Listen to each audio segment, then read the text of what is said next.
পায় না কোথায় জলাশয় পায়। বৈতরণী নদী তো নয়, তরণী বায় নদীতে, কথাটা কিন্তু এটাই আসে।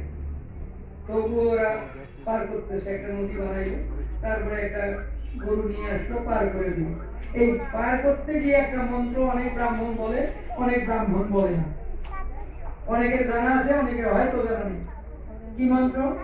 গরুর রশিটা হাত জোর করে বলতেছে, ত্রিকরমঙ্গলেশ্বরী চতুর্দিগং কেশিয়াম রক্তবর্ণ জলধারাং মাসিক একম সুসৃষ্টি কারণম সুজলম বৈতরণী নদী নমস্তুতে নমো।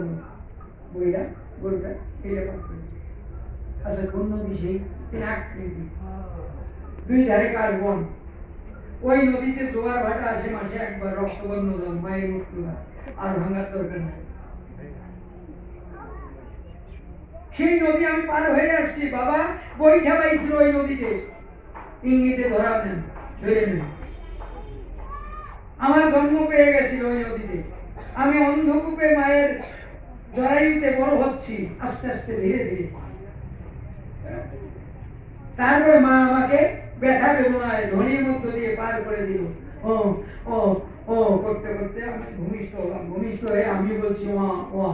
আমি ভব পারে আসলাম, ভূ পারে আসলাম, পৃথিবী পারে আসলাম, ভাই বন্ধু ব্রাদার সবাইকে নিয়ে খেলছি। আমি তো পার হয়ে আসছি। ওই নদী আর পার হওয়া যায়? উল্টা দিকে যায়?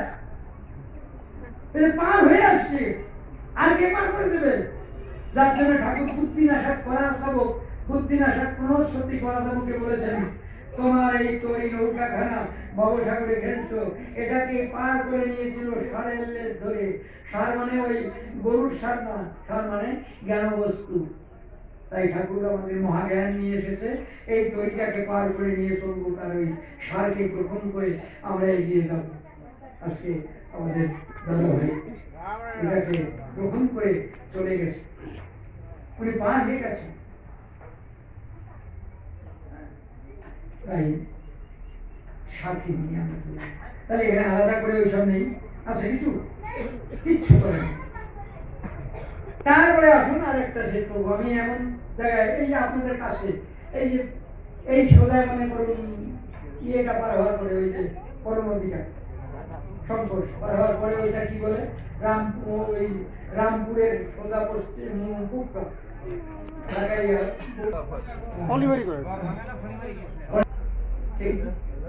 পিণ্ড মানে খাদ্য।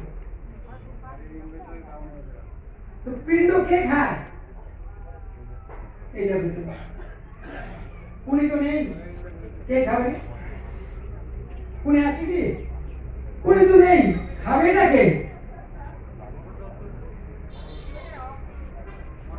পিণ্ড মানে তো খাদ্য। এই খাদ্যটা খাবে কি? আমি দেবো কাকে?